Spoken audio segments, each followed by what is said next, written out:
check, check, test, test, test, test, check, check. How are we doing? Is it good?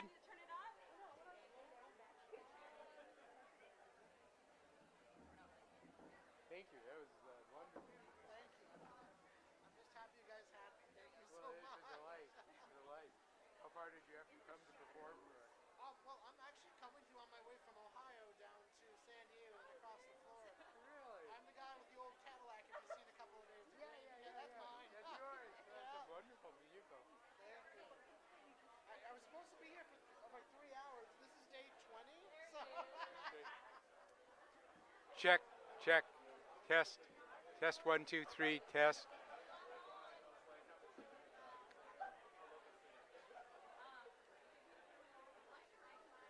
Test, test, test 1, 2, 3, test.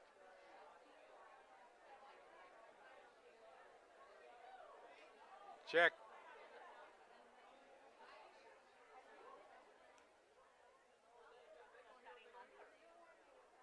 The speakers. Test 1, 2, 3, test. How are we doing? Can anybody hear me in the back? Guess not. Test 1, 2, 3, test. Okay.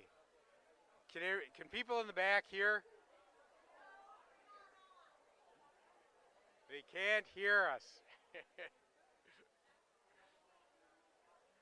We have a wonderful new speaker system too.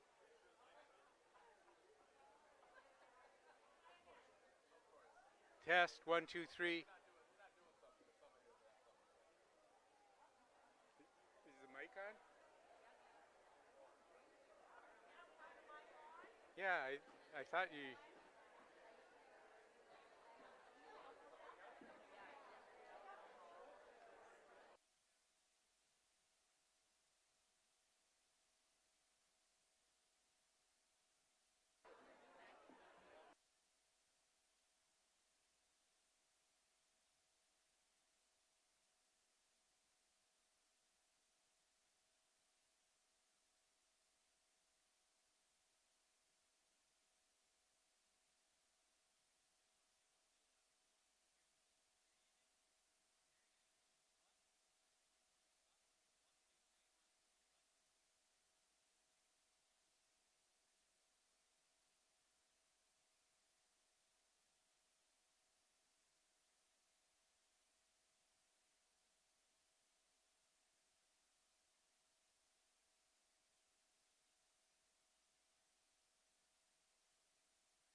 All right, we'll get started with our program here. So if you can grab one more beverage and one more snack, we'll get started.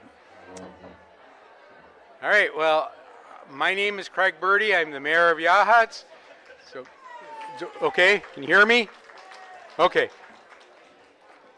Okay, welcome to Yachats and the Cape Perpetua Land Sea Symposium. We're delighted to have you here. Thank you for traveling to our beautiful city. Tightly integrated with Cape Perpetua. Welcome and our deepest appreciation to those participating in the symposium. The artists and storytellers, the scientists and hands-on researchers, the stewards of our ocean, shoreline, and beautiful temperate forest. Thank you all here tonight for your work and understanding and promoting awareness of this exceptional area. In addition to the speakers, I want to recognize the many organizations that you'll see around the room and in what we call our chambers, council chambers. You'll find many of the artists and the auctions there. So, City of Yachats is especially excited this year to announce our new trolley. Some of you got a chance to ride on it yesterday, and if you haven't, you will this summer. So the interaction with the collaborative is that guides from the collaborative will be on the trolley every Saturday throughout the summer to answer questions and provide local insights as they travel from the campgrounds and the hotels. The trolley will go from the beachside recreational area about 2 miles south of Waldport all the way through town, stopping at campgrounds and hotels to Cape Perpetua. So that will be a great new advantage to us. The city's goals for the trolley are to reduce the number of cars, so a little improvement in pollution, ease parking in both the city and in the Cape Perpetua area, provide opportunities for one-way hikes for old folks like myself and for families with young children. You can take it to one stop and then just hike to the next pickup, and to allow visitors to imbibe in town without having to get on the road after having done that. A special call out and thanks to Travel Oregon and the Oregon Coast Visitors Association for funding the trolley. So it's an exciting collaboration between the city and the Cape Perpetua Collaborative. I can hardly wait for summer for that thing to get going. Tonight is a celebration of your passion and your impact. Enjoy the symposium, explore our city, and keep pushing the boundaries of what we know about our natural world. Please join me in welcoming our next speakers, Jesse Beards, representing the Confederated Tribes of Siuslaw, Coos, and Lower Umpqua, and Robert Kentta, representing the Confederated Tribes of the Siletz Indians. Thank you very much, and welcome to Yachats.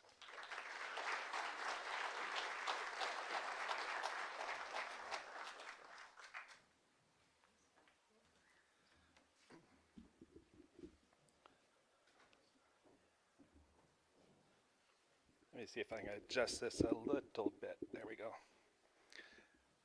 Good afternoon, good evening. A lot of you know me. I see a lot of familiar faces in the audience here. I worked for my tribe, the Siletz tribe, for just right at 30 years in cultural programs, and I'm serving in my 20th year of elected government for the tribe. So I've given a number of talks here in this room. In kind of grounding us to the place here, I wanted to talk about the original peoples here. And I refer back to a story that was told to one of the anthropologists that visited Siletz a lot in the early 1900s. His name was Leo Frachtenberg. And he had lots of friends at Siletz he would come and stay with, besides doing story that by the time linguists were working with our people from those tribes and bands, that they really drew a line of demarcation. There weren't any Yachats people still surviving. We don't know how different or similar their dialect was to the Alsea to the north or Siuslaw to the south. But so he recorded the stories. There was lots of study done on these Yakonan, Siuslaw languages, and the linguists really drew that line of demarcation kind of between the capes here of Perpetua and Hasida, or Hecata, the old timers used to say, and really called them basically two different languages.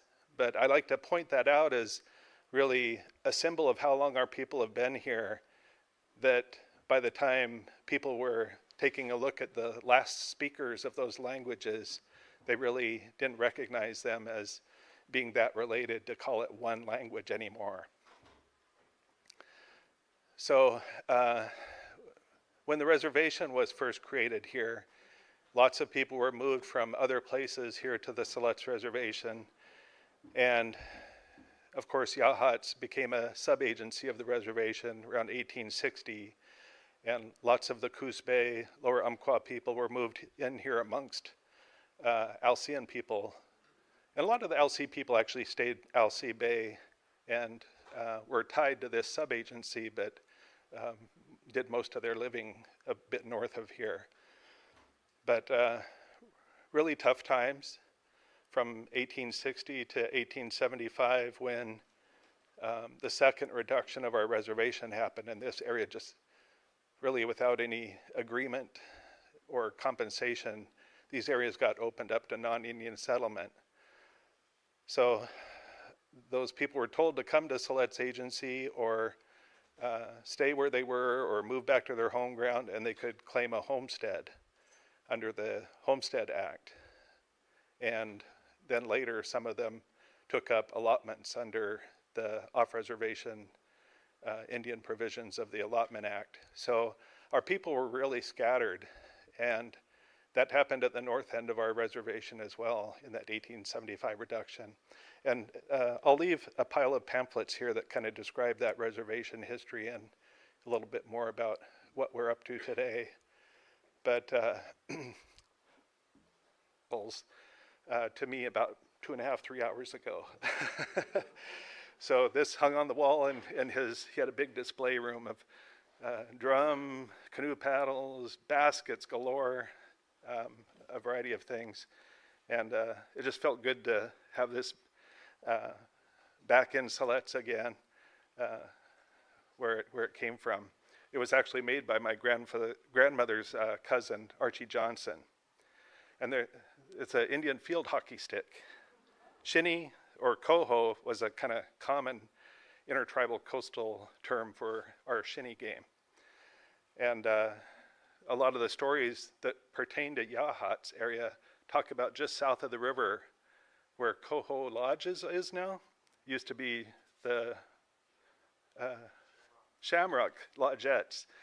And so when all that got redeveloped, I had a conversation or two with the developer, and that's how they ended up with the name Coho being attached to that development. Now that was the big coho field for this area. And I think there's even a story about grizzly bear brothers. And we can tell these kind of stories this time of the year, but we're almost heading out of the season pretty soon now. Because the old time belief was that telling these kind of stories about how world order came to be time before humans, when animals acted pretty much like people do today. And sometimes better, sometimes worse. But grizzly bear brothers were coming up the coast and challenging everybody to shinny games. And they were just terrorizing everybody. And I think that I'm gonna have to go back and revisit some of those stories now, but my memory is that they were defeated here at this place. So anyway, I want to give Jesse a time to fill in his comments about his community, but we're all Oregon coastal people and working together again now. It's good to see you all. Thank you.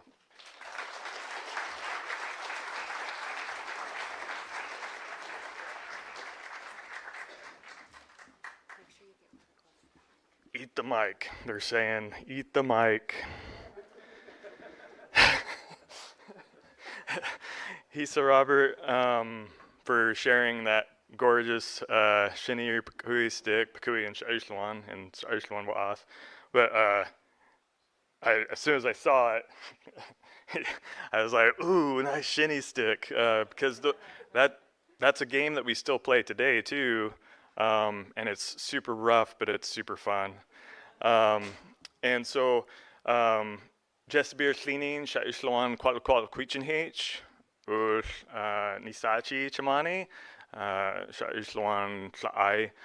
Greetings everyone. My name is Jesse Beers. I'm a Siuslaw, Caucasian, Umpqua, and LC person. I come from Siuslaw territory. Titai Chamira. I live up Indian Creek. So I work today as my tribe's cultural stewardship manager. So I work within the Confederated tribes, Coos, Umpqua, Siuslaw Indians. I've worked there for 20 years now. I started as a caseworker and then went into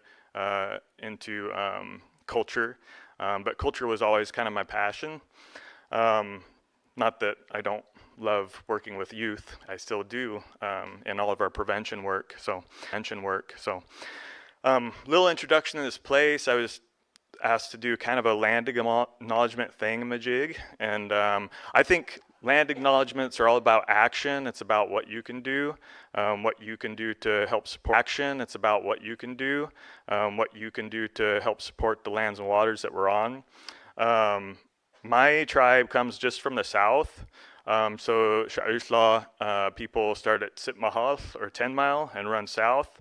And you know, Robert talked about how we're all working together today, and we're all together today, and that's so true. You know, when the reservation, when the Alcee sub-agency was closed down, like a lot of folks were told to go up north to the Siletz reservation, to the rest of the Siletz reservation, and a lot of people did. And I actually have cousins that are within the Siletz reservation, and some folks stayed down south, and that kind of makes up our tribe, the Confederated tribes, Coos, Umpqua, Siuslaw Indians. And so we're all interrelated. And you know, when we work together, when the tribes get up and work together for land restoration or land back, or to inform folks of what's going on within our communities, I think that's really good. I think that's awesome. So I'm on with Robert from the Siletz tribe nation. Tludatlai, that's lands. This is a little breakdown of where I come from, the Siuslaw, Umpqua, and Coos folks. Maybe a little anglicized people to help provide health and good ways to everybody, including other folks that live on our lands. Wan Hentum Hisachai, that's just traveling with a good heart. So from this point on, I want to kind of be informant. I want to help people travel with a good heart or live on the lands in a good way. So the first thing I'm going to bring up is our living cultural relations, being our plant people. So really important around here. In the old days, way back when our lands were more managed by our people on a regular basis, there are much more big meadow areas, especially along the high ridge points where the trails were and everything. And those were managed with fire. Those were managed by a lot of different, in a lot of different ways. And in those areas, we had a lot of first foods. They were first food rich. And a lot of those first foods today, you'll see them around as flowers, because under the ground, there's edible things, you know, the chocolate lilies, or tiger lilies, the western lilies, the harvest Berdie, the camas species. All these different flowers are beautiful flowers, but they're also delicious food. And they're not as prolific as they used to be because there isn't as much as these meadows. With our forest lands that we've gotten back recently in 2017 and 18, we're working to reestablish some of those high meadow systems. So we're really excited about that, but we do need your help in not picking the pretty flowers, right? Because the pretty flowers produce seed, which we need to produce our pretty flowers that produce our delicious foods, so that we can have those for future generations. It's really important to us. So just a side note there. So we're working really hard within our tribe to propagate those plants for our future generations. Take care of our water. You know, we're drinking water today. Maybe some of us are drinking some other things over there, but that's okay. But Chi Tayu, water is life. You know, taking care of the water is really important. We've had water quality monitoring stations on a couple of our rivers for 18 years now. And so we're working really hard to doing that. And if you all could help us by not, you know, being conscious of what you're putting into the water, being conscious of wasting the water, being conscious of what you put down your drain, all those things are really important, because as we know, Chi Tayu, water is life. It's very important. Without it, I dare you to live without water. We'll see how long you last. But it's not only our water, our food, our water for our consumption. The water also was our highways, and we have really strong canoe culture, and that gets back to our plants, because the cedar, Ka'ashtai, cedar is really important, western red cedar. So we're working really hard to restore the cedar as well. So if you got western red cedar around, you know, it's good to take care of it. If you have good cedar that maybe you're willing to give tribes, either tribe up here, more Siletz, down south, more us, give access to the tribe to harvest bark or maybe wood or whatever, that'd be awesome. Cultural resources are really important. Highway 101 area, the entire Oregon coast is full of cultural resources. Those should remain in where they are, okay? If you find cultural resources and you think, you know, oh, I want to bring that to the tribe and let them know that that's there, we most likely know it's there, and it can just stay there. One, if you do remove it, illegal, so there's that. But if you do remove it, it destroys all the context, all the knowledge you can gain with that piece, as well as some things are just meant to stay there. Some things are meant to be in the ground. Some things are meant to stay with the ancestors.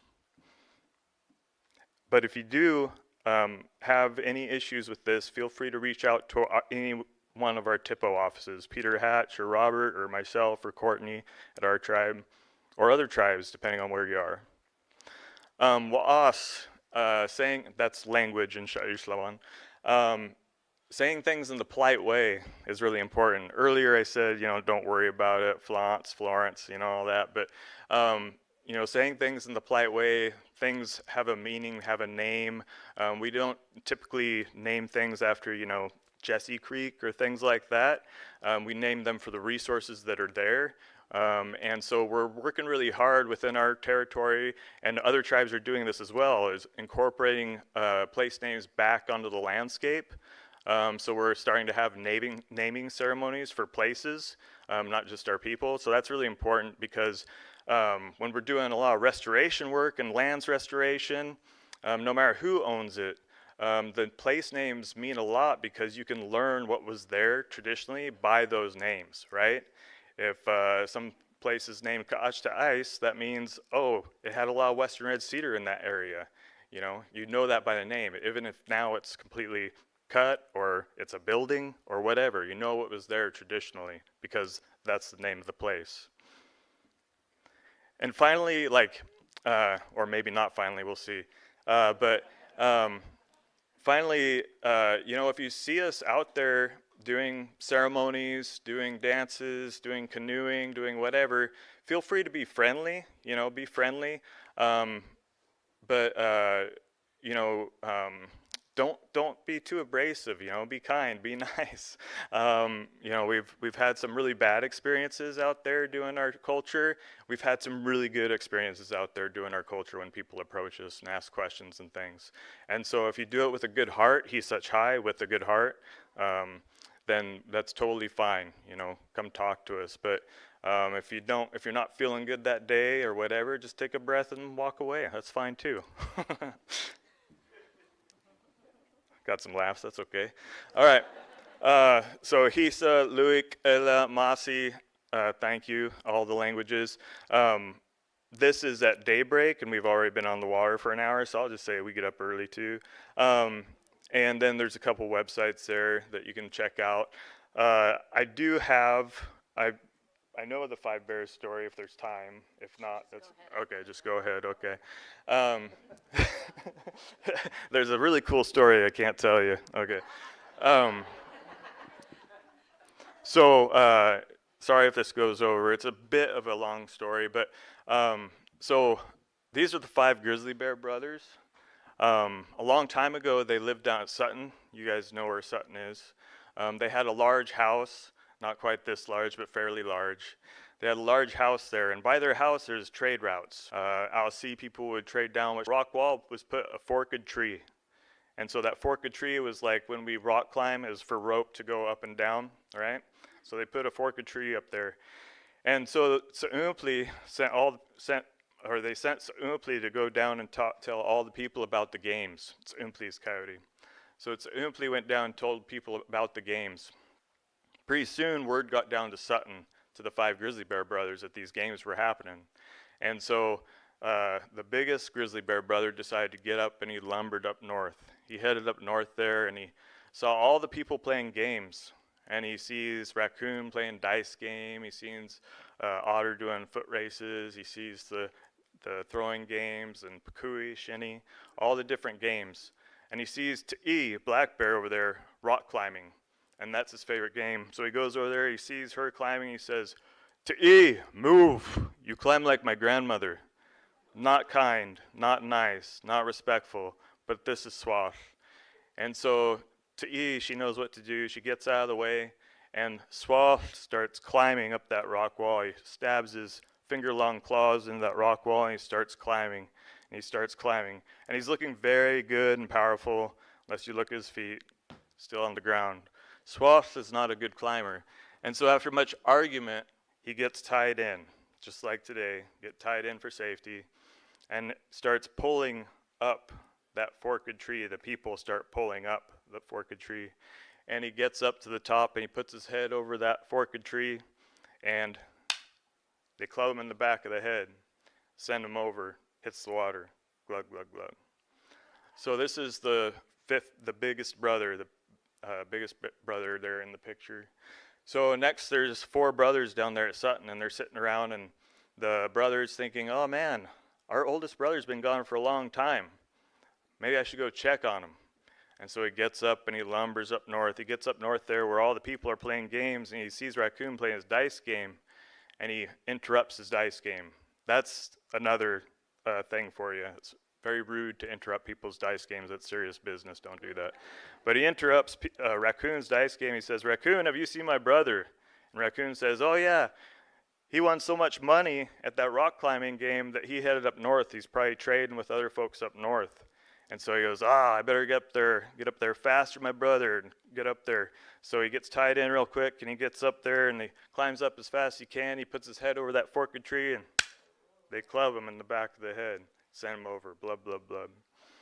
Now this happens to the third, second, until finally, I'm shortening it a little here, until finally the youngest brother is sitting there at Sutton.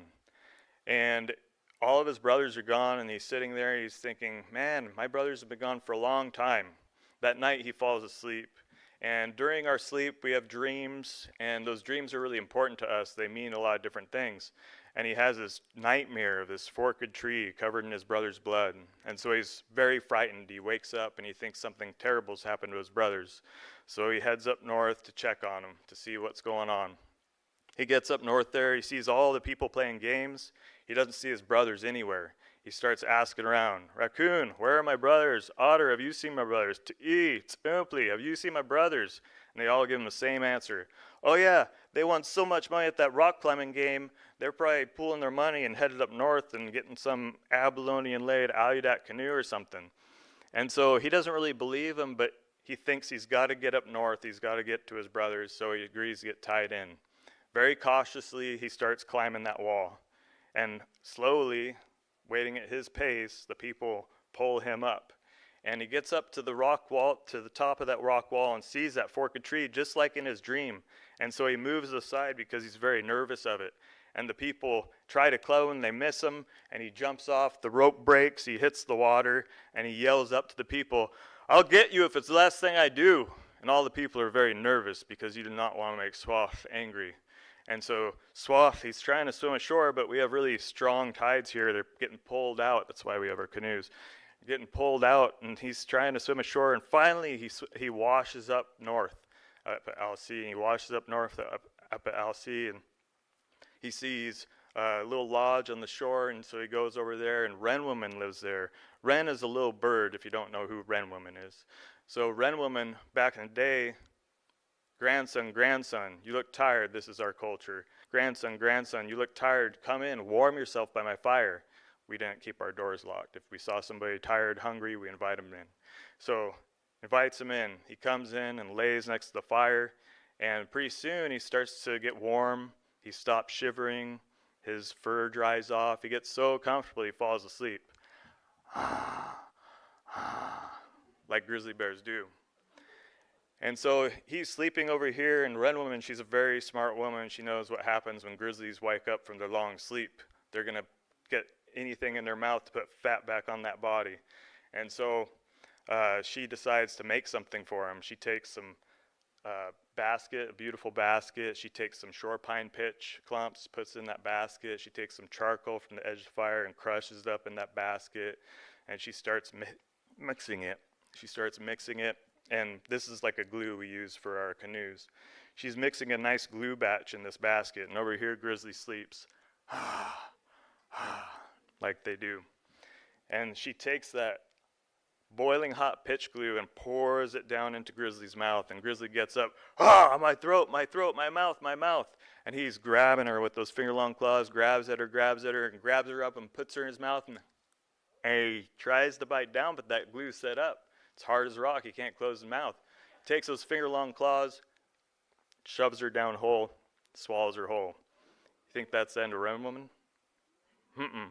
She's a bird, remember, and so she takes one of her claws, and she starts cutting around inside a swath, and she's listening for something, and she starts to get closer, and she starts to hear dun-dum, dun-dum, dun-dum.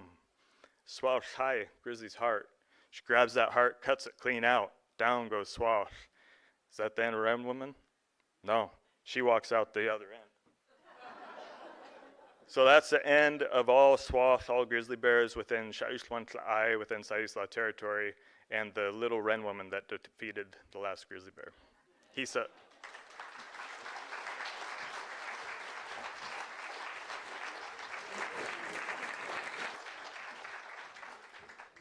I've never heard it told so well. I forgot something I was going to add earlier, that our ocean, our land, a lot of our resources, as Jesse pointed out, are struggling.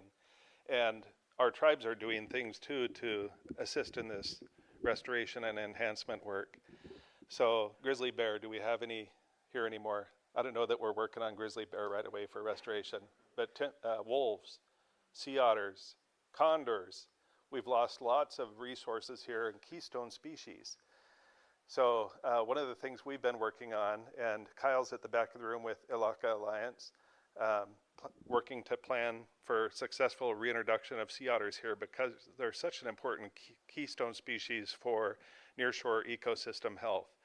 They create and maintain that kelp forest habitat that's so important. It's the base of the food chain. It's nursery for all the juvenile fish species. Cuts down on coastal erosion, increases oxygenation, does all kind of incredible stuff. So we've worked and applied for a America the Beautiful Challenge grant a couple of times now. Almost a year ago, we got a notice that our proposal was funded. It's a 3-year grant, $1.56 million, to coordinate with Oregon coastal tribes and Northern California tribes, because Northern California don't have sea otter anymore either. They're south of San Francisco Bay. So there's this coordination work, capacity building among tribes to be able to engage in the conversation, participate in the process on par with those other biologists and agency heads. And then last April at Monterey Aquarium and Carmel Event Center, the Wildlife Conservation Network launched a $40 million sea otter reintroduction fund. So this is a private entity, not a government agency, preparing for when this sea otter reintroduction plan gets developed under that 3-year grant. That's the other part of the work, is not just capacity building for tribes, but actually write the reintroduction plan. And then we have the Wildlife Conservation Network as backup, because I don't know if U.S. Fish and Wildlife can really approach Congress for funding something like that currently. So updates, and just stay tuned, contribute what you can to those organizations. Thank you.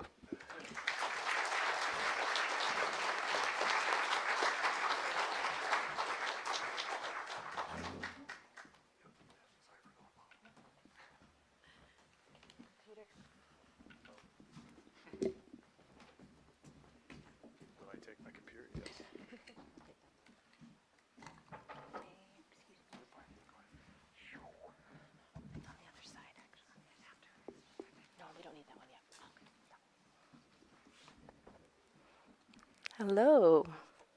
Oh, can you hear me? Ooh. I'm just fumbling around a little bit here. Well, thank you to Robert and Jesse for sharing their knowledge and presence this evening. I'm really grateful to have met both of them this year and look forward to the future opportunities that Cape Perpetua Collaborative will be able to support them for our as tribal partners. I'm sorry. Good evening, everybody. How are we doing tonight? I'm just going to adjust this a little bit because I'm a little shorter than those two. I had to do this last year as well. Thanks for joining us on this dreary end of January night. I met many of you 1 year ago at this event when I happily joined as the ED of Executive Director of Cape Perpetua Collaborative.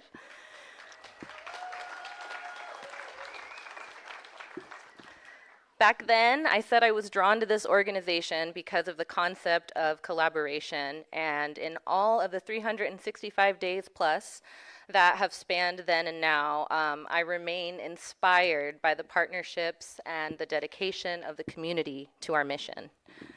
2025 was challenging for many of us in many regards, in this field, in this room, in this community, and in the world. Yet, I have witnessed how it has strengthened many of us in ways that we lean into one another and uplift each other through those hard times. I plan to share a more detailed year in review with you all in the near future, but I will summarize by saying that we have strengthened our programs, expanded access and inclusion to the Cape Perpetua region, and all of this has inspired the theme Cape Perpetua for All for tonight's event. We hope that as you hear the stories from our presenters tonight, that it paints a picture of how this region is truly a space for all. I want to thank our partners. They're all around the room here. Artists, if you haven't visited the gallery, please do. Donors, volunteers, and our generous sponsors for tonight's event. I hope you had an opportunity to walk around and meet all of these incredible partners that are doing impactful work. And if you haven't, you'll have some more time to do so when we break for dinner. We'll share the contact information for all of these supporters of our event in our next newsletter, so you can check out our website and sign up if you don't already receive it.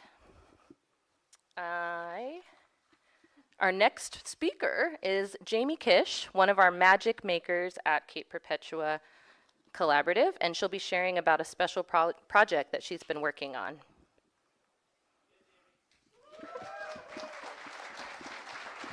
Thank you. Got it. I can always hold it too. Just hold it and walk around the stage. Whoa.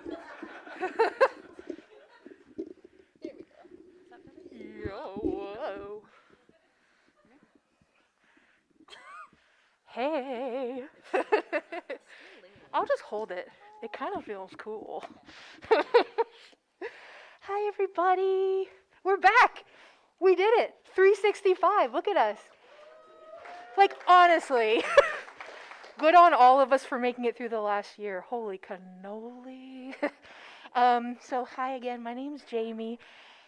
I work at Cape Perpetua Collaborative. We all know this. I wanted to really quick talk about a project that I've been working on. You might have seen it if you follow some of our social channels.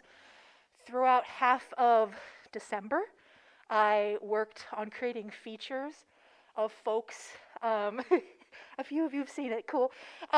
Called features of people that I've started calling Connections of the Cape. It originally started as a holiday project. It was originally called the Cape Perpetua Holiday Project.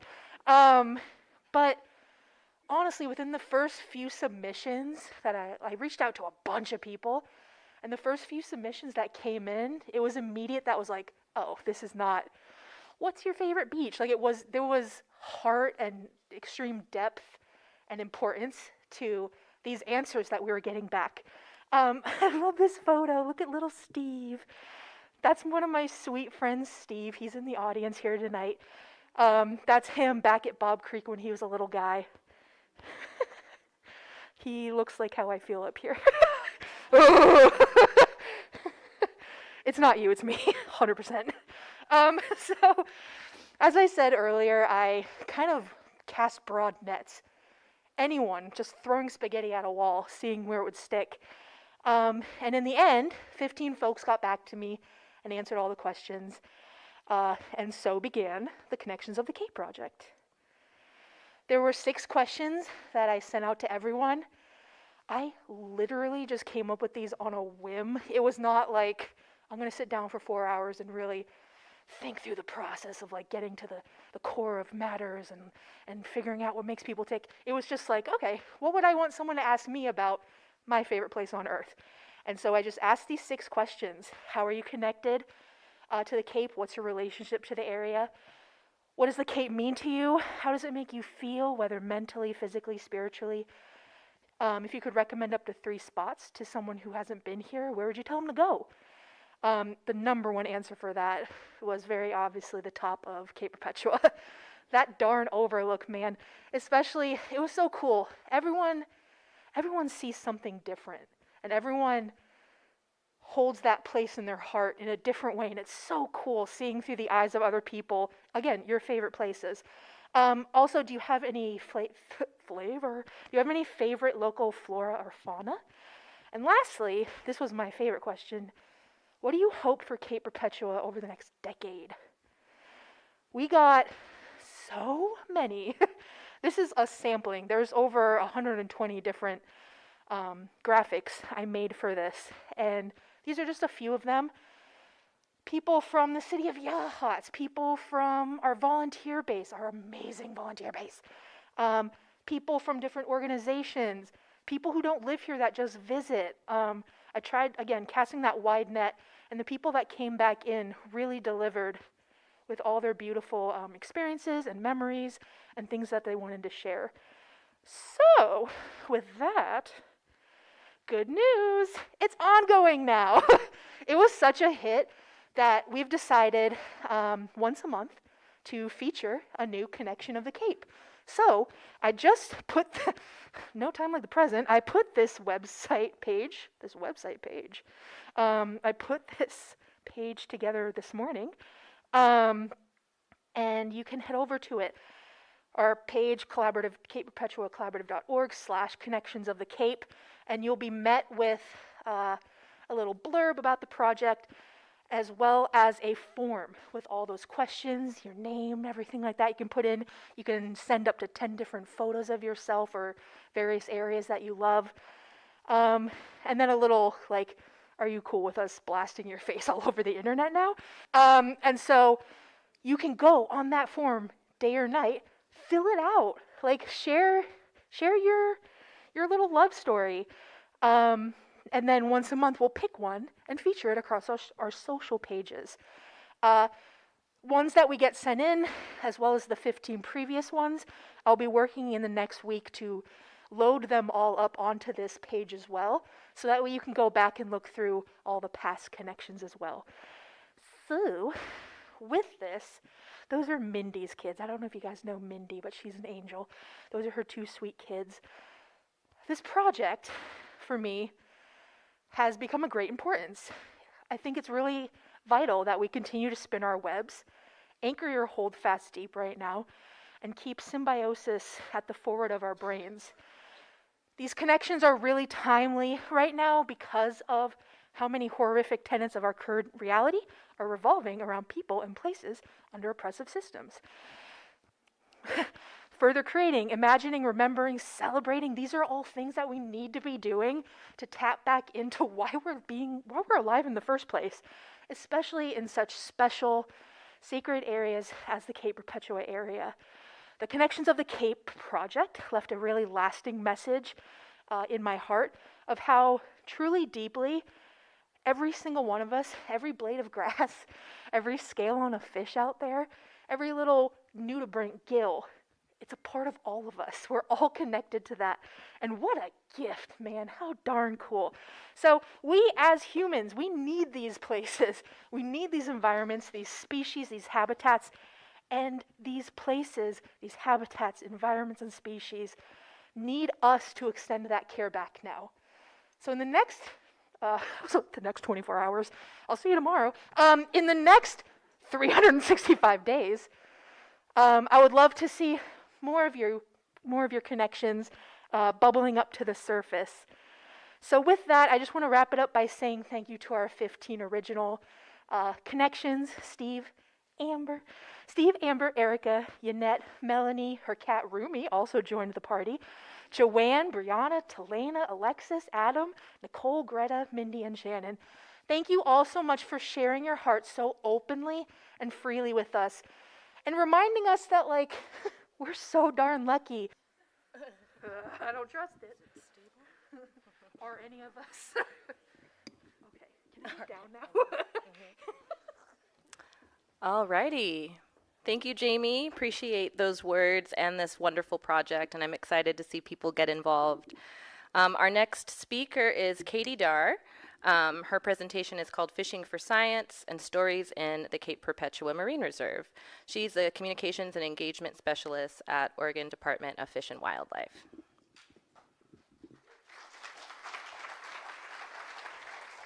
No,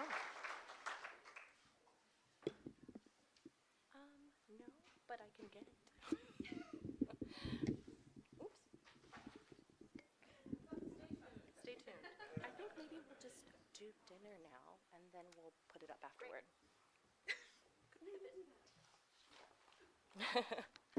Okay, technical difficulty.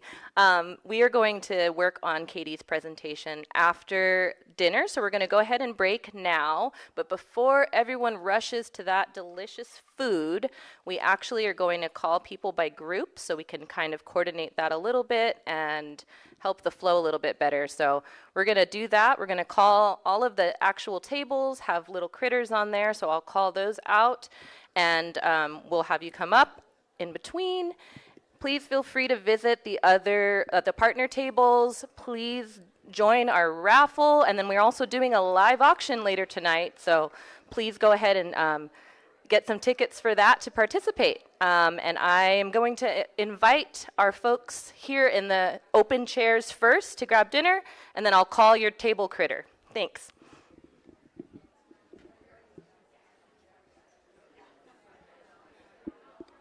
Sorry, Katie. No, it's me because I was like, oh, my gosh, I have a few chances to plug in her computer. And I was like, I never did that.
Fall, a 2-hour chanterelle or matsutake foraging experience for up to 4 people with local mushrooms.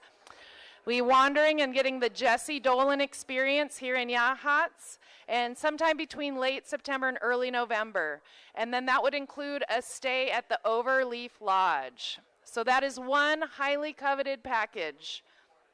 The second highly coveted package is a private tide pool tour with our own Jamie Kish, who is one of the lovely women passing out the paddles. So if you're interested in paddles, as I'm reading this, just raise your hands, and we have people passing them out. And with that private tour with Jamie Kish, you also get an overnight stay at Ocean Odyssey Rentals. That is a value at $450. Jamie is a one-of-a-kind tide pool leader, and a private tour is an experience that I can't imagine matching. And then the third option is a Shifting Tides gift certificate with Alana Kiefer, and that includes an overnight stay at the Adobe Resort. It's a $350 package, and it would be enjoying 2 separate coastal experiences in different regions. It includes a free entry to a foraging class with Alana of Shifting Tides, where you'd learn about wild edible plants and sustainable harvesting along the coast. And then that would be, again, with the overnight stay in the Adobe Resort. Again, $350 value on that one. So again, this will be a live auction at the end of the night. If you're interested in bidding, and even if you don't think you're interested in bidding, I highly recommend raising your hand and getting one of those paddles. It's going to be great. We're going to have some incredible live auctioneers helping us tonight. So while we're mingling and getting our last tables waiting to go through, again, please wave your hand for those paddles, as well as get your, excellent, I see one in the back. Also, go ahead and get some of those raffle tickets before we close those raffles. Thank you very much. And again, Heather Morajat and Stephanie Fields, if you want to come on up, I'll say hi.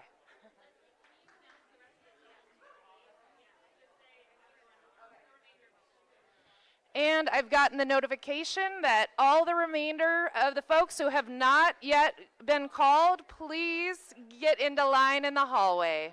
Thank you again for being here and for your patience.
intermission schedule, which will be notified about here shortly. But I did want to let you know it is last call on the raffle right now. So if you haven't put your tickets in, or if you want to get something really badly, please go purchase and enter your raffle tickets. We'll be doing the drawing during the next section.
Monday morning, we begin the 2026 legislative session for just 35 days. It will be a session like no other. And let me begin with this, 1% for wildlife. We are going to get 1% for wildlife to the finish line. But the real challenge this year is going to be the budget. And that's what makes this session really unusual, because tax changes from the federal government are going to affect how much money the state of Oregon collects. And as a result of that decline in revenue, we have to cut $750 million out of our general fund budget and another $300 million out of our transportation budget. So if you're doing quick math, you're hearing very quickly, we've got to take more than $1 billion out of current spending. And what that means is that programs that you and I fought to get into the budget, we now need to fight to keep them there. We need to fight to keep them there. And I'm talking about things like our marine reserves that we got into the budget last time. We need to fight to keep it there. And our various other kinds of marine protections, the blue economy, jobs up and down the coast, we need to fight to maintain those. So let me ask you this. How many of you get my weekly newsletter? All right. Well, it's going to be easier for all of you than some of the folks that don't yet subscribe, because on Monday there's going to be a link in my newsletter to the Ways and Means Committee. They're going to be holding a hearing on Tuesday for all of the budget hearings. All of the budget hearings, because we don't normally do budgets in the short session. We pass the budget in the regular session, but because of the changes, we've not got to come back now and make these adjustments. I need you to click on that link and send a letter to the Ways and Means Committee saying, don't cut marine resources. Do that for me. I need 100 letters in the record that saying we want to protect our marine reserve, we want to protect our marine wildlife, we want to protect our marine way of life. And I need you to get those letters in. They don't need to be long, they don't need to have a lot of detail, just say protect marine resources. This session, we've got a lot to do. We're going to be working on the transportation budget, we're going to be working on the general budget, and we're going to be working on trying to protect the civil rights and human rights of people, particularly those that live out here on the coast. And I want to give you a really quick update. I want to give you a really quick update on what's going on in Newport. Because, you know, for the federal government to come to the coast and to try and implement some major new program, they've got to follow procedures. I mean, they've got to follow procedures, and they're not doing it. And as a consequence of that, they were taken into federal court by Lincoln County, by the city of Newport, by the fishermen's wives, and by the state of Oregon. And the court said, you can't just take the helicopter away without telling anybody why. You can't do that. And for those of you that may have read that the helicopter is a life-saving enterprise for our fishing community, take a deep breath, because it's not just the fishing community. The helicopters saved 30 people in the fishing community in the last 10 years, but they saved 500 people altogether, and that's people like you and me. And the court said you can't take the helicopter away, at least for now. The courts were able to depose people who were making these decisions. They were able to get federal officials and put them under oath and have them answer questions. And one of them answered questions this last week, and he said, yeah, we were planning to bring a facility, a detention prison and a deportation center to Newport at the airport. But we couldn't find the land, and we couldn't find the services, and we couldn't find the support, so we decided not to do that. We decided not to do it until at least May. Until May. That's what they told us. They tried to sneak into the county, and now instead of trying to quietly sneak out again, they're just trying to keep their options open. Well, we've got news for them. They want to build a facility like that here. They have no idea what they're up against. They've got no idea what they're up against, because this community is going to say no over and over again, and they're not going to find the land, and they're not going to find the services, and they're not going to find the support. And so I need all of you to stay engaged with that effort to keep our county free of Oregon's only major detention and deportation center. So that's what we're up against right now. There's a lot going on. I'm so pleased and proud of all of you for being involved and being engaged and being concerned. That's why you're here. You're here to learn, and you're here to network, and you're here to build the momentum that we need to keep going in a positive direction in the face of dire headwinds. So let's do something next. Rather than talk to you for a long time about legislative details, I want to bring Mayor Craig up here, and we're going to try and sell you some cool stuff so that the money can go to help continue the important work that's being done here tonight. Mr. Mayor, welcome back to the stage. All right. So you'll notice all of us important people wear sweaters. All right. So the first thing we're going to do is have an auction for from forest floor to ocean ridge. So this is a $498 value. You get. So what? All right, thank you. All right, so 498. Forest floor to ocean roar. Sorry. Get ready for wild and delicious adventures this fall. Enjoy a 2-hour chanterelle and matsusiki foraging experience for up to 4 people with local mushroom lover Jesse. Where's Jesse? Is he around? Jesse Dolan, yay! Wander through the woods sometime between late September and early November, so you have plenty of time to plan. Learn how to spot and identify prized wild mushrooms and harvest just enough to cook up a tasty snack to enjoy at the end of your foray. Perfect for foodies and nature lovers alike. And in addition, that's worth $495 right there to be with Jesse. But in addition, then rest and relax with an overnight stay at Overleaf Lodge, an oceanfront coastal retreat in Yachats, with spectacular views of the Pacific, cozy amenities, and easy access to scenic trails and beaches. It's a wonderful place, and I mean, even though I live here, I'm often tempted to bid for something like that.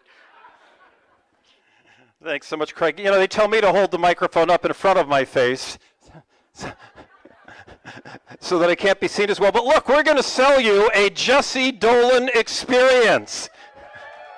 I mean, who wants to go off into the woods with Jesse? There's a story there. And what happens in the woods with Jesse stays in the woods with Jesse. But you know, the cover story is that you're looking for mushrooms, and when you're done, you get to come back to the Overleaf. Now, I haven't quite figured out why we've got mushroom hunting for 4, but 1 room at the Overleaf. It's all part of the experience, right? But it's a $500 value, so you don't have to have a card if you want to bid. It'll help if you got a card, but who'll give me $100? $100, there's a $100 bid. Who's going to go 150? 150. I got 150 in the back, 150 in the back. Anybody go 2? It's a $500 mushroom opportunity, and I'm looking for $200. I got 150 now, 2 over on the side, 2 on the side. Will you go 250? I got 2. I'm looking for 250. Anybody 250? 250. Here's 250 in the center. 250 now, $300. We're only halfway to the full value. I'm looking for $300. $300. Anybody go 300? 300. 300. I got 250. 250. There's 300. 3. Now how about 3 1/4? 3 1/4. Anybody go 3 1/4? I'm looking for 3 1/4. You get the mushrooms, you get the Overleaf Lodge, and you get Jesse. Jesse's undivided. Oh, there's all the cards. There's 3 1/4 down here. Will you go 350? I'm looking for 350. I got 3 1/4. I'm looking for 350. Let me say it again. And you get Jesse. Did it work this time? I got 3 1/4. I'm looking for $350. I got 3 1/4 going once. There's 350. There's 350. Now 375. 375. I got 350. I'm looking for 375. Craig, is there any food involved, or you just go to the Overleaf and? You eat your mushrooms. You get. Jesse, are you going to get the edible mushrooms or the other mushrooms? Yeah, he knows the difference. All right, I'm still looking for 350. I got 3 1/4, 3 1/4, 3 1/4 going. Oh, that was 350? Okay, I got 350. Now 375. 375. Anybody 375? I got 350 going once. There's 375.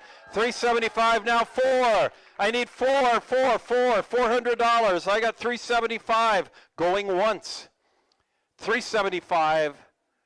And there's, was that a 400? There's a $400 bid. Now I got 400, and I'm looking for 425. $400 going once. 425. We're in at 425.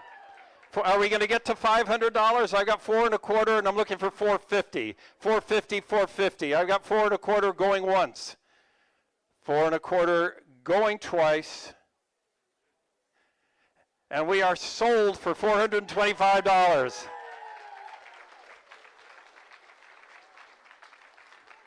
All right, and that was to a Haitian that's going to be able to enjoy the overleaf. All right, the next auction is a private tide pool tour with Jamie Kish in an overnight stay at an Ocean Odyssey rental property. So, Rocky Shores and Restful Roost, $450 value. Dive into an unforgettable Oregon coast experience with a private tide pool tour led by Cape Perpetua Collaborative's expert naturalist, Jamie Kish. Jamie, you around? Jamie. All right, explore hidden marine life, learning fascinating ecology, and enjoy a truly unique hands-on adventure. Then unwind with an overnight stay at an Ocean Odyssey rental property.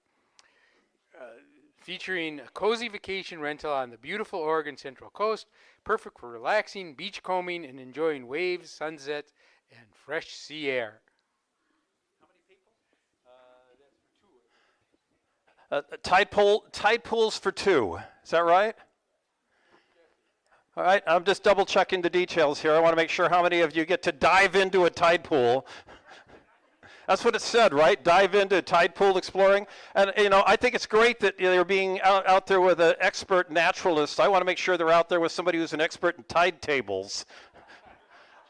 That's just me. It's just me. What can I say? All right, what do they say the value of this is? $450 to go tide pooling with an expert and then get to stay at a lovely oceanfront vacation rental.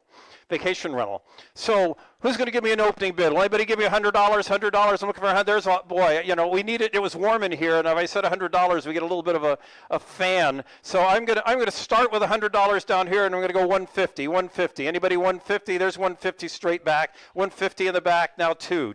Anybody two? I'm looking for two. I got two on the side. Two on the side. Now 250. 250. Anybody 250? 250. I got 250 still on the side. They're at the same table, right? Okay. They're talking tide pooling over there. All right, I got 250. 250. I'm looking for $300. $300. Anybody go three? I'm back in at three. And tell them you spent $200 on it. All right, I'm looking for $400. I've got a $375 bid. I'm looking for four. I've got $375, and he's in. He's in at $375. $375, and now I'm looking for four. You two guys could get together at $200 apiece and go $400 for me. I'm looking for 400. I got $375 going once, going twice, and we are sold for $375 to bidder number. Is that one? Bidder number one. Craig, we got one more item tonight. We do. We have wild snacks and salty naps. So a $350 value. Enjoy two separate coastal experiences in different regions.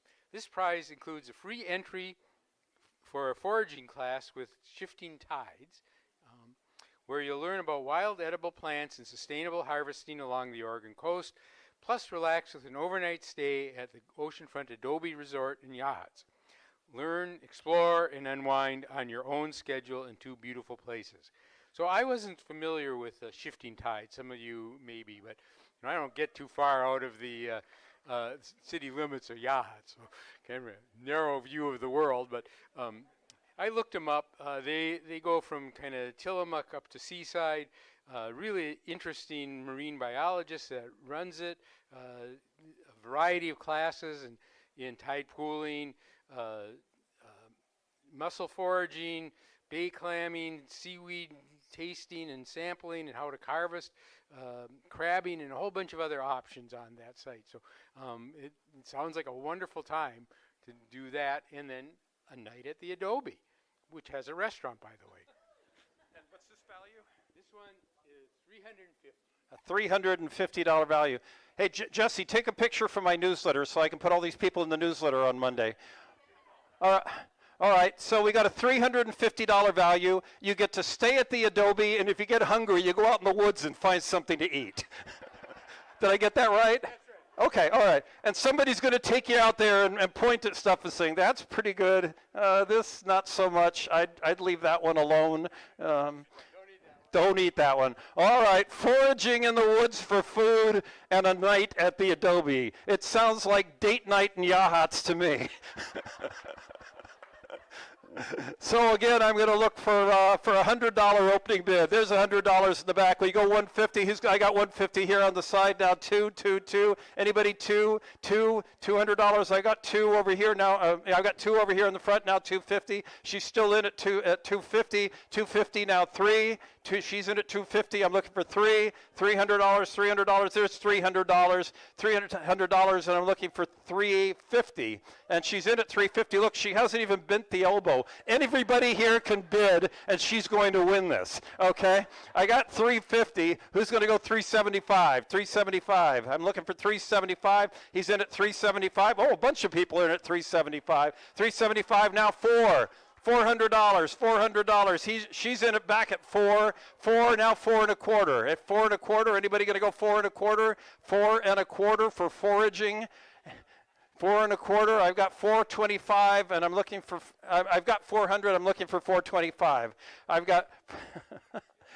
I've got $400 going once.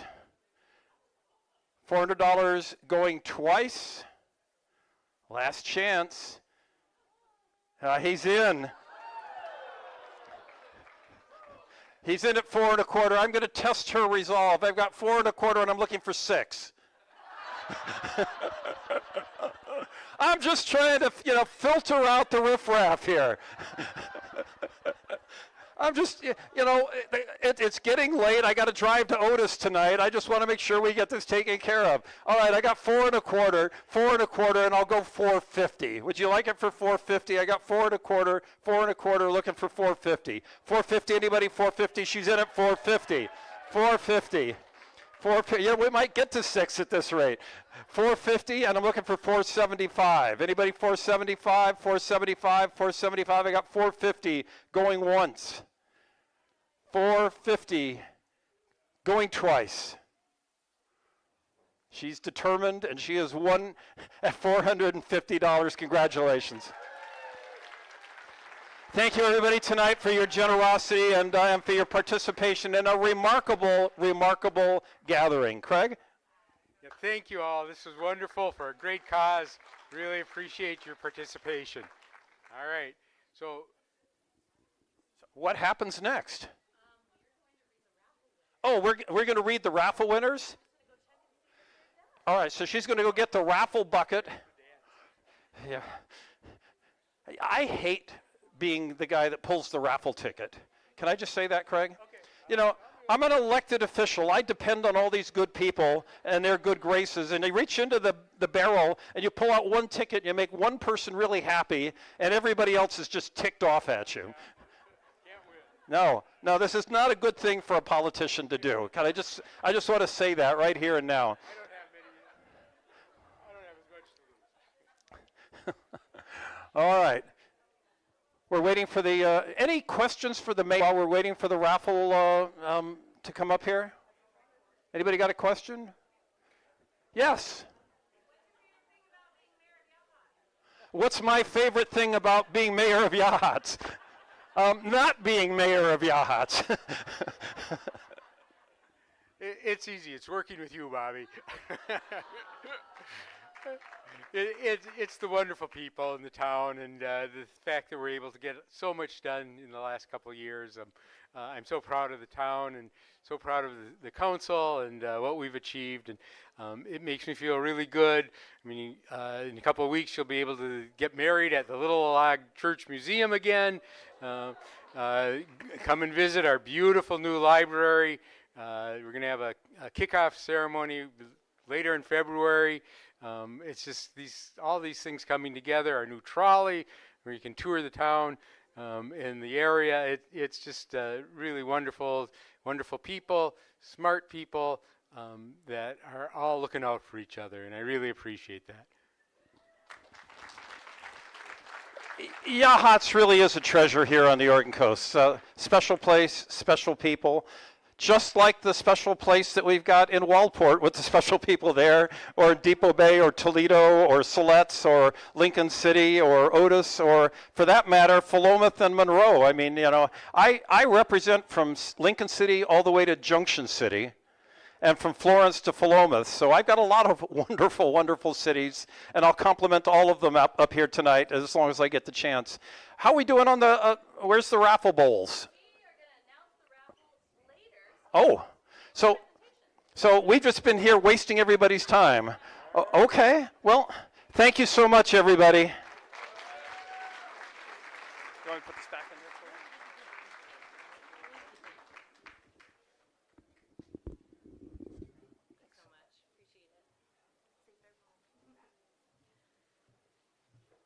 Appreciate it. Thank you, everyone, for being flexible with our changes in the schedule. Cape Perpetua Marine Reserve.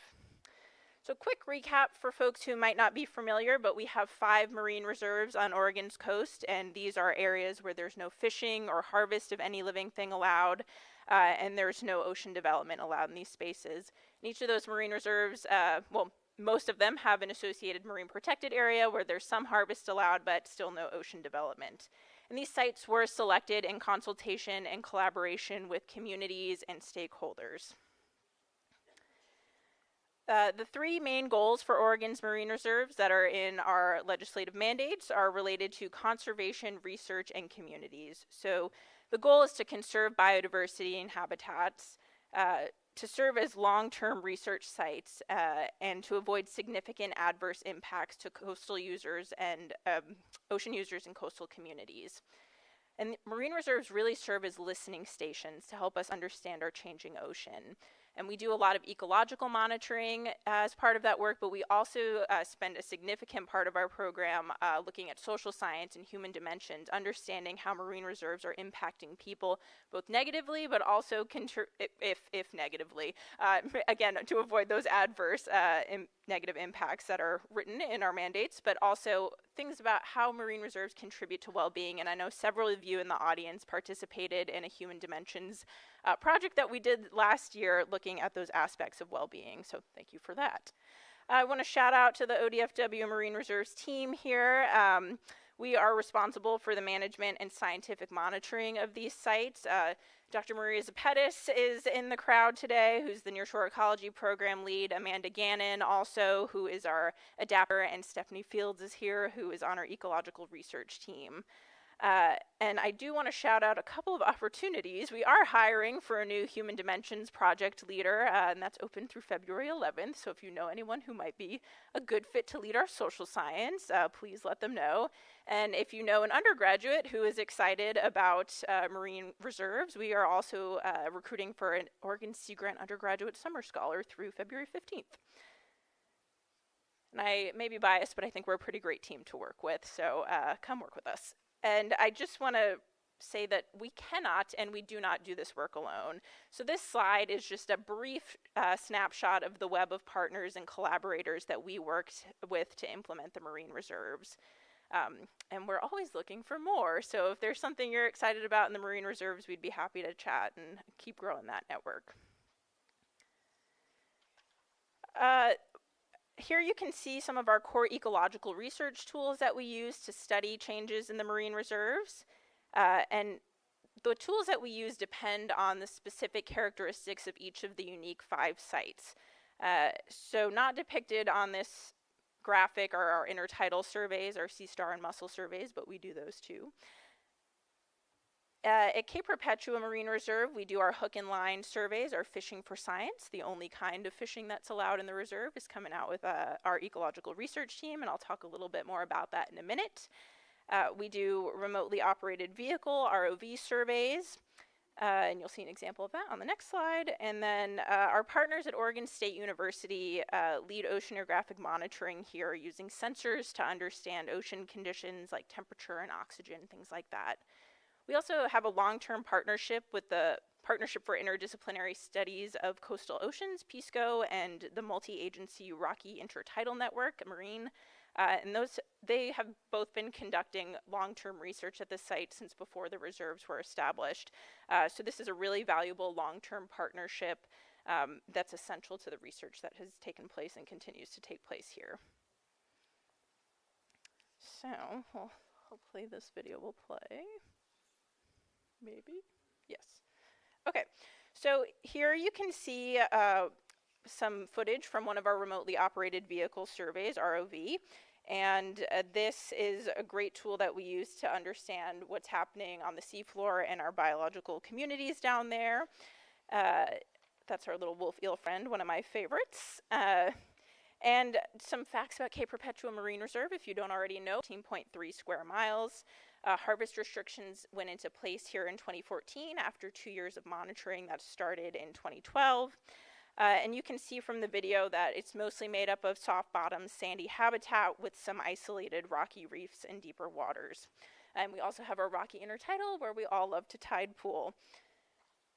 And in the Cape Perpetua Marine Reserve rocky reef community changes through time survey. A volunteer angler will feel a hook, a volunteer angler will feel a hook, a fish on the line and yell, "Fish on," and then reel it in, and the deckhand comes, takes the fish, brings it over to our scientist who IDs the fish, takes the size, tags it if it was caught in the reserve and is in good condition. The biological data assistant writes all that down, and then the fish is released safely back into the water. So you're doing that for a whole day, and it's pretty awesome. So if that sounds like something that might be of interest to you, I invite you to look at our Hook and Line newsletter, to line surveys over the years. All of them are available from our last time we were at Cape Perpetua, so those were just some of the fish that we came across during that field season. And then if you are at our website, scan the QR code or sign up on the hardwares again in 2026. And we're grateful for partners like Cape Perpetua Collaborative who can bring a little more creativity to the sometimes that we deal with at ODFW and able to share it in ways that are fun and approachable to folks. Specifically, I want to highlight this beautiful mosaic that was completed through last year's Community Nights project.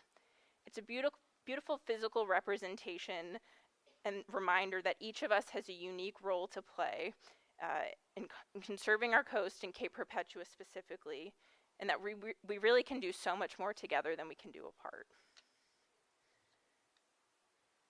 And I also invite you all to join us at our inaugural Nearshore Ecology Program meeting on March 16th in Newport to learn more about what's going on in the other marine reserves and in Oregon's nearshore more broadly. And I'll invite you to follow us on Instagram to stay up to date on some of the cool work we're doing at ODFW Marine, and also sign-ups, which again, we have a physical sign-up here as well. Thank you so much for having us. Full work each and every one of you does in this room.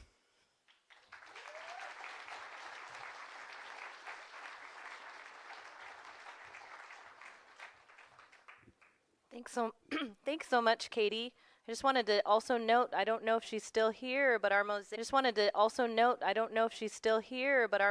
artist, Joanne Dashel, is right there. Thank you so much. All right, now we're going to welcome Natalie Donato up to the stage. Natalie worked on a young Wavemaker project with us, and she's going to talk a little bit about that project. We were hoping to have the physical evidence here, but it didn't arrive in time from the printer. So she will explain everything, the whole concept and how it will work and how we'll be able to use that as a science communication tool into the future. So join me in welcoming Natalie.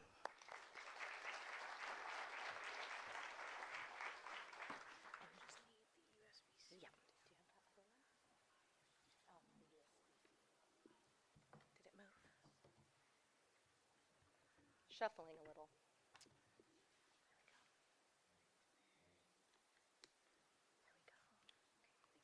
Yeah, of course, thank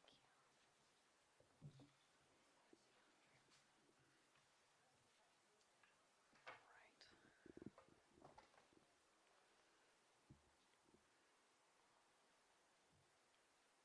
There we go. Okay. I think I'm going to forego this snafu and just hold it like this, if that works. All right. Good evening, everyone. Thank you so much for having me here. Thank you very much to the wonderful folks at the Cape Perpetua to speak here tonight. I'll be talking to you about diving into the Cape Perpetua Marine Reserve from dry land and how we've devised some out of that. It also, Brianna Bowman approached me about a program called the Young Wavemakers, and the patterns of those pores vary based on different shark species, and looking at the differences between them, we can better understand how electroreception varies. I focus on visual art, so illustration, drawing, and painting. You can see here the salmon shark that I made is part of the Sharks of Oregon poster, which is up at the Sea Grant offices and available at the Hatfield Marine Science Center Visitor Center on select days. But this was illustrating all of Oregon sharks so that we can get a view of them outside of ocean environments, because who knew Oregon had 16 sharks? Not many people in Portland. But through projects like this, I do, and it's one of my favorite. More cooler water right near the surface, meaning those coastal upwellings. More cooler water right near the surface, meaning those coastal upwellings are hitting a much larger range in this area and making an incredibly productive environment that supports so many different organisms. And I have learned through a lot of interacting with folks around that area that it is incredibly important to conserve this, but also incredibly important to educate about it. However, one of the main problems is that you can't get a lot of people out into this marine environment and see how cool and amazing it is firsthand. So you can see here in my artist interpretation here, yes, I am a professional. It's hard to get these people from dry land into these ocean environments. So how can we do this in a way that is cost effective, in a way that's mobile, that can be transported to different outreach events? Something that's modular, that can reflect some of the seasonal changes that happen in the area. And I think that one of the greatest ways we could do this is by combining art and science. As somebody who's walked in these two different fields, though it's often seen that there's this line between them, art being subjective and science being objective, and them having two different goals in the world. But in reality, I think they're two sides of this two different goals in the world. But in reality, I think they're two sides of the same coin. They're both ways of understanding and telling it to other people. And you can take a lot of this dense scientific information or other information of that kind and combine it with the engaging and easily digestible visuals of art and make something that can transcend these language barriers and bring information to new audiences. And thanks to the Cape Perpetua Collaborative's Young Wavemaker group, do a project like this and provide some additional outreach materials, which comes in the form of a prop-up banner. This can go alongside a tabling display and contains a variety of information regarding the different features of the coast and the Cape Perpetua Marine Reserve itself. So taking a closer look here, one of the three main components is talking about the Cape Perpetua Marine Reserve itself. What the heck is a seabird protection area? What does it mean to have an MPA? And other information that can help people understand what these protections actually mean for the area right outside their doorstep. And going further up, you can see the features of Heceta Bank and its little sister, Stonewall, and some information surrounding them to help people understand why this area makes the other areas that they're more close to incredibly special. And lastly, at the top, which I think is one of my favorite parts, is a modular display. How is a banner modular, you may ask? Well, we've created a variety of different icons representing different organisms and features throughout the coast, and by putting a magnet on the back of the icon and then one behind the banner, you can detach and reattach them really easily, shift them around on this display of kind of what represents what you would see if you look out at the Cape Perpetua Visitor Center's deck. And we have a variety of icons that represent many seasonal things, such as the shifts in salmon presence or bull kelp presence that you can see out in the area, as well as seabirds. The seabirds nest at certain times of the year, as well as the wonderful shorebirds. I'm particularly biased to oyster catchers. I absolutely love them. And the wonderful marbled murrelets that hang out in the forests around the area, of course, needed some representation. Additionally, marine mammals are prevalent across the coast, and you can often see them from afar via the blows. So that was an important feature we wanted to highlight on these icons, is those different shapes, as well as the potential different pairs you may see out there. And also, the pinnipeds in the area are wonderful harbor seals and sea lions, and especially highlighting the difference between these two animals, as I hear way too many people point at a harbor seal and go, "Oh my god, a sea lion!" And also, something that shifts across the coast is our wind conditions and upwelling and downwelling conditions. So hopefully, by putting these together on that same display, we can help people understand the increase in productivity correlating with the increase in the animals in the area, as well as seasonal shifts driving seasonal patterns, animal and flora movement as well. Additionally, having some little whiteboard-like displays where you can write down actual information and shift those around is helpful to help people understand the difference between what's happening in the air and what's happening in the water. And this is something that could go on outside of the visitor center or go along a variety of table displays. And I think this is a fantastic way to help us bridge the gap between art and science. Now, I've done a couple other art opportunities as well, including the Vibrant Ocean license plate. Thank you. I had the opportunity to illustrate this last year, and we are still in our voucher sale phase, so it's important for us to drum up some attention around this and buy one if you want. Here you can see some of my science information and some of my artwork information. And again, thank you for having me here tonight, and I hope you guys have a wonderful rest of your evening.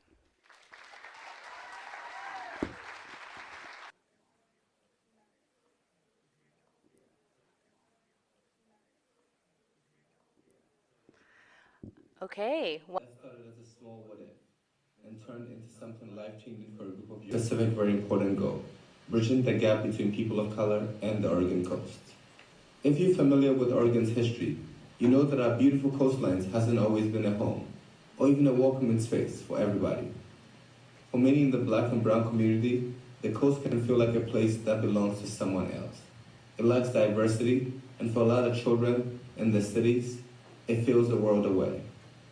When to kids, the Oregon Coast Aquarium was a dream they had not visited yet. And for most, the idea of a night away from home with your peers was the ultimate summer adventure. Our first stop was the Oregon Coast Aquarium in Newport. We didn't just walk through the exhibits. The staff went above and beyond to make sure the kids felt like VIPs. We started with a presentation that gave everyone a new perspective on the ocean, and then we went on a guided tour. If you've ever been around curious teenagers, you know the questions never stop. They wanted to know everything. We talked about how the giant Pacific octopus can squeeze into a hole the size. Dinner was a little interesting experience. Many of these students come from immigrant households where the food is incredibly flavorful and specific. When they saw camp-style chili, you can imagine there was a few skeptical looks. But once they sat down to eat, the pots were cleared out. They asked for seconds and thirds. That meal became the fuel for what happened the rest of the night. Despite a long day, the kids found a sandy patch at the camp and set up a beach soccer match. It was one of the most beautiful sights of the trip. Before we had left Salem, many of the kids had expressed that they weren't the camping type or they didn't like being in the woods. But there, on the sand, they realized that they could bring their own spin to it, their own culture, which was evident in their love for soccer, into the natural world. They were free, they were loud, and they were joyful. As night fell, Suntory from CBN suggested the kids get the whole authentic camping experience. S'mores. Camp staff brought some materials, marshmallows. We all gathered around the fire, and what started as a few kids turned into a whole group. Even though there was a 6:30 a.m. wake-up call the next day, the banter and laughter went on until midnight. They weren't just teammates anymore. They were becoming a family. The next morning, we were down in the tide pools. To the kids, it looked like a museum of sea creatures left behind by the tide.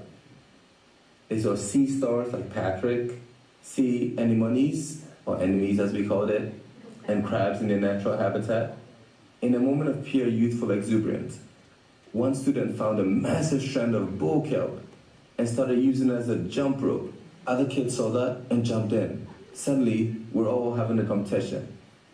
Seeing the kiddos play so freely in a space that had historically felt off limits was incredibly moving. The final destination was Amanda's Grotto for a mile-long hike. As a leader for Outdoor Afro, I led the kiddos in a tradition of opening and closing circles. This put the kids in the spotlight, asking them to share their thoughts and reflections. While it was a challenge for some of them to be that vulnerable, they all rose to it. The hike ended at a beautiful suspension bridge and the grotto itself. But this wasn't just a nature walk. It was a history lesson. We sat in the quiet of the grotto and listened to a piece about the forced displacement of the native populations in the area. We talked about culturally sensitive issues, the fact that this land has a complex, sometimes painful history. The kids listened, they meditated, they asked deep questions. They realized that their own stories of identity were connected to the story of this land. So, why does a trip like this matter? Was this pilot program successful? In a nutshell, yes. The immediate result was amazing. These high schoolers took the camaraderie built on the coast back to the little town of Salem and won the Summer League soccer championship that we're in. About half of the high schoolers that came on this trip were on that team that won. The long-term impact is, however, even bigger. Before this trip, these kids described outdoor activities as foreign or for other people. Trying to organize a hike in the woods was very difficult.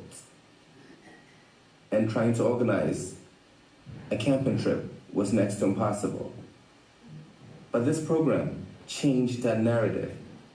It exposed these kids to their own community on the coast and showed them that they have a place in a natural environment. To this day, there are kids who are still asking, hey, can we go back? And those who couldn't make it asking, when is it going to be my turn to go back? We took 15 young people to the edge of the ocean and showed them that they belong there, not just as visitors, but as future biologists, hikers, and stewards of the land.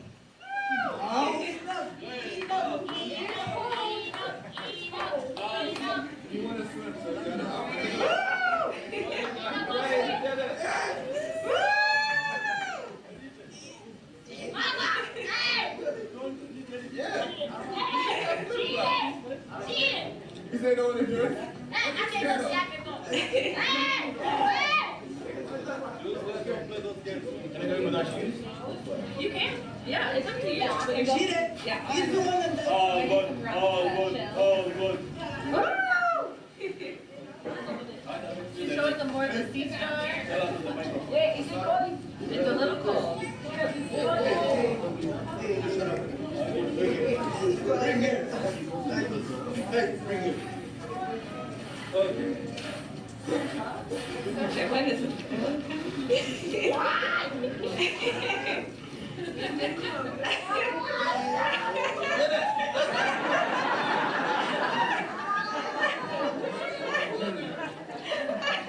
She does this all day long. Oh yeah.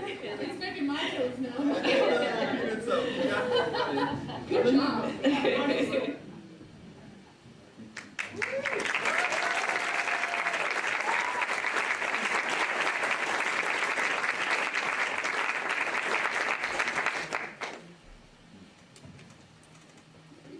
Thank you. That was a really fun time.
replenished me and gave me an opportunity for a moment of deep catharsis.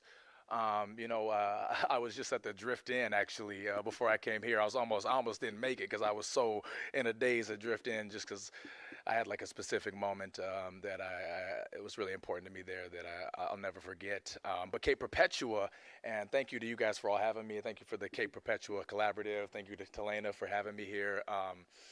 Cape Perpetua is prominently featured in the documentary and offered like a really unique opportunity. I'm not sure if you guys can hear me. I was sorry. A unique opportunity for like me to connect with the natural world in a way that I think that myself, my peers, other counterparts from where I'm from don't really get to experience. And I think what was so amazing about it was like how ignorant myself and my peers kind of are inherently in what we're missing out on. Like I just don't understand. I didn't understand what I was missing out on. If you know, like you don't know what you don't know.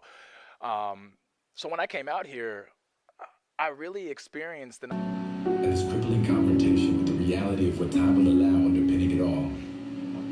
The rigors of life's great pursuits had rendered me wholly disembodied, brimming with pain and nowhere to put it. I needed an escape, and so in an act of defiance or maybe desperation, I spent the last of my savings on a solo Airbnb out on the Oregon coast. Here, in this otherwise unachievable singularity, liberated from the yoke of transaction or excellence, I felt the unfettered pulse of the world, effusive, grounding. I returned to a body I never knew I'd left. I am by no means unique in this, even as a black man. There are many of us for whom these spaces have served as the backdrop for their entire lives. But I'll never forget the feeling I had driving back home. Of freedom, of wholeness, of equanimity and possibility. Of resenting myself for taking so long to leverage this land for my own well-being. And wanting more than anything for my dogs to experience the power of this space for themselves.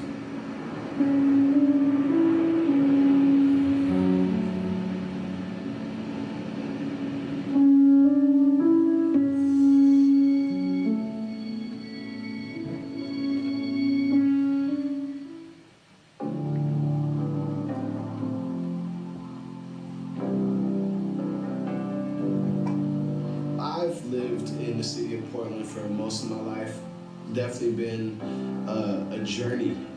Definitely a lot of when I was younger, trying to find myself, my identity, who I am, and how do I exist in the city. It's home. When you're from somewhere and where you lay roots, and now having a child here, it's home. Stress and anxiety and depression even have played a significant role in my life. I've experienced it at an early age with losing like my father and my grandfather back to back. Actually, it's like the 21-year anniversary of my grandfather's passing today. Experiencing loss at an early age and having to deal with being the man of the house in middle school. That's really a tough thing to ask a kid that's still trying to learn and grow and brain hasn't fully developed yet. So we work around all the time with the stress hormones on 10, and we've just kind of been socialized to cope with it, not even really understanding that our baseline might be just kind of like at a kind of a toxic level. Growing up, I heard these stereotypes of like, oh, you won't catch black people in the woods, or things of that nature, or oh, most black people can't swim, or you kind of grow up hearing that. I've met people, my same skin tone that absolutely love being outside and love fishing and going camping and things like that. But then I do have friends that never do that. Black folks have a complicated relationship with nature. There's definitely like a big disconnect for a lot of folks. Just a lot of jokes about this being white people stuff. It's not a thing that black people do. It's not a thing for black people. It's a luxury to take the time to go be walking around outside, to drive somewhere out of the way, just to go be outside in the woods, let alone like spending a bunch of money on a little boat to stand on or something like that. It's like, what are you doing? I feel like this is like a real spiritual journey. Like I think it's gonna be an eye-opener. I've never been to this part of the coast before, never experienced this as an adult. So for me to go on a trip like this and experience all these things that we're gonna embark on is, just incredible, and it's something that I'll always hold on to for sure.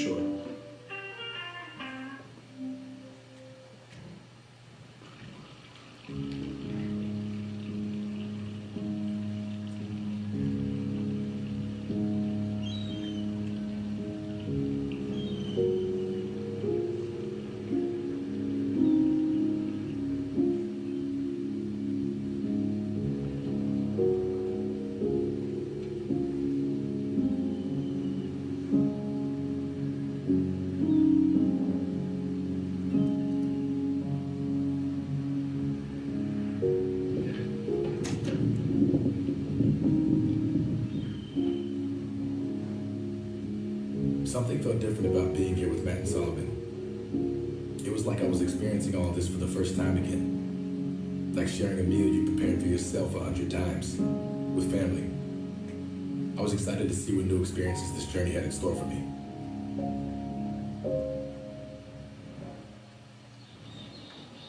Being out here, like out kind of like in the elements, there's nothing really to compete with. There really is just like this peace.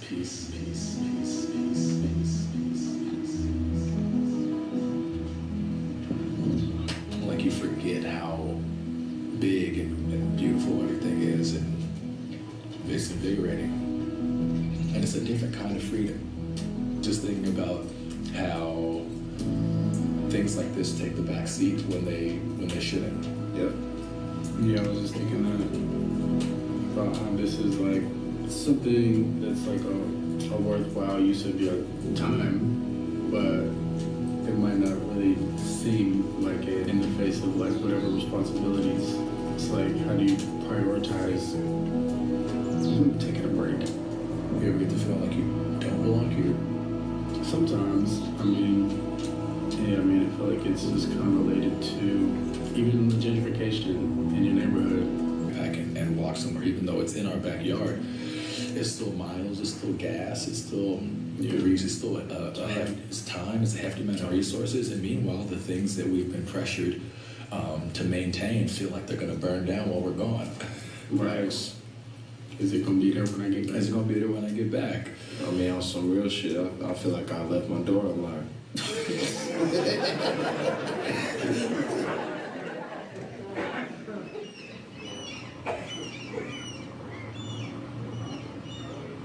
Have either one of you guys been kayaking before? Yeah, I've been a few times.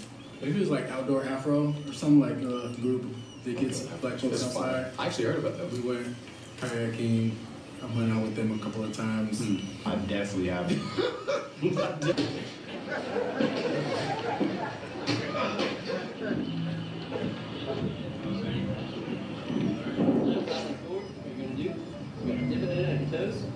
Rotate your hips.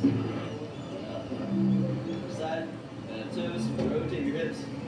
The person in front, you are in charge of the cadence of the kayak. So you're paddling on the right side, the person in the back will watch you, and also paddle on the right side so you guys aren't clear. Thinking about how many people have never done any of this. So like, how many times we really just find ourselves at a bar, or just in someone's backyard, when we could literally just like be in one of the most beautiful places. Yeah, I feel like a lot of the time when we see people outside or we hear about people outside, it's like the news about something bad that happened. People got attacked by something, people fell off a cliff, or people got lost, people got abducted by aliens or something. And these things that make people in the city feel like, I don't need to be out there doing that.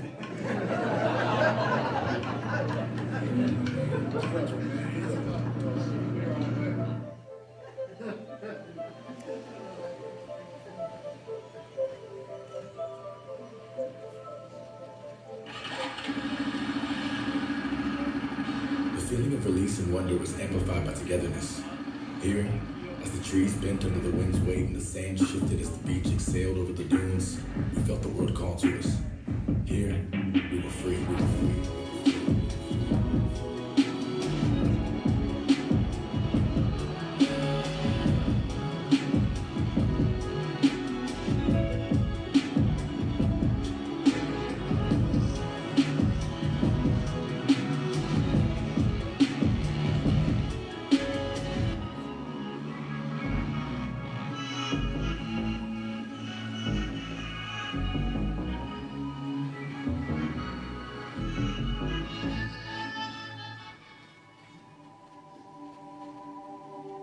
Paddling, kayaking, hiking, climbing, camping, fishing, all those kind of things that it's just part of everyday life, you know, when it comes down to it.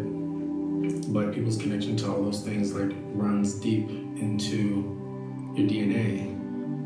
They're all survival techniques. These are all the things that our ancestors were doing before we had the light to turn on, before we had the stove to turn on, before you had the store to go to and buy something. People had to go outside and get it. We're just not used to doing it. But, you know, it's in us already. Our body's already made to do that kind of stuff. I feel like that's why it's really important, because it kind of gives people like a new baseline to like your existence. It's good to get back into nature, I think, you know, and get back in tune with the cycles of nature and understand that, you know, you're a part of that. And we go hand in hand, and the more we can work together, you know, with nature, the better off we will be. Getting a chance to pause and just really enjoy the moment.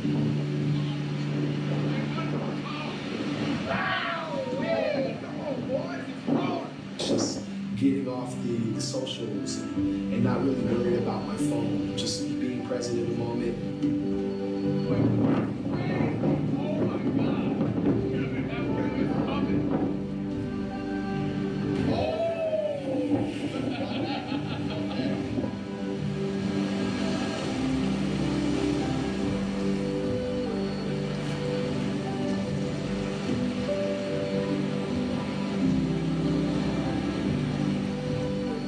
So much of life is just like passing by, you know, and sometimes you just feel like you're grasping at smoke sometimes, and I don't want it to just pass me by. I want to like be actively living my life. I want to actively be a part of this world.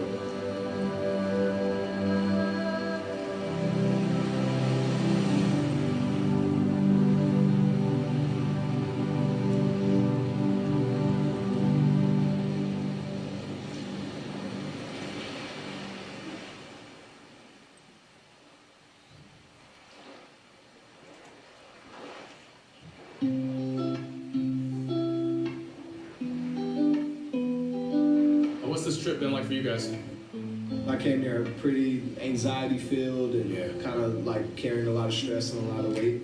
So, like I've said, it just allowed me to let a lot of that off, you know. So it's definitely calmed me down. Definitely give me a reset, and going back home, I'm just gonna carry this energy as long as I can until I need to do this again. I would just like to be able to do stuff like that, like every weekend or something. You know, just like I was literally just gonna get to that. Like, we gotta do this more. I'll carry that with me because there are certain things that we did that, you know, you always remember. Yeah. So.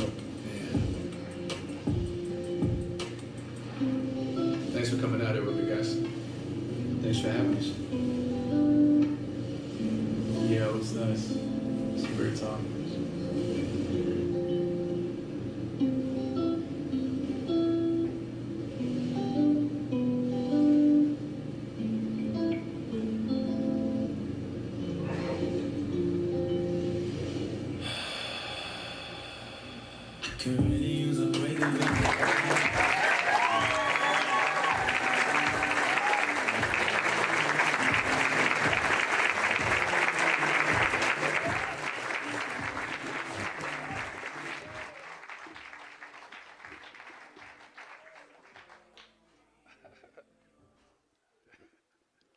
Thank you. Let's give him one more round of applause.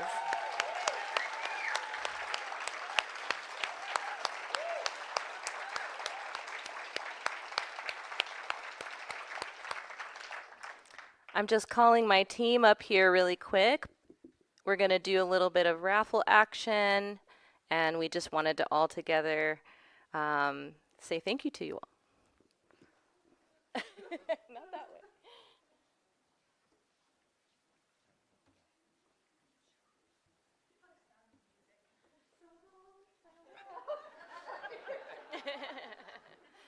We all want to hug you. Thank you so much.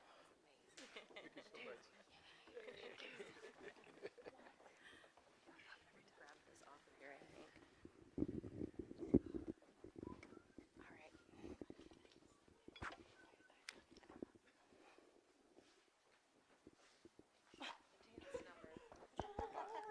Hello, hello. All right. Well, I also wanted to make sure to note that the city of Yachats helped support us getting Devin here tonight, so let's give them a round of applause.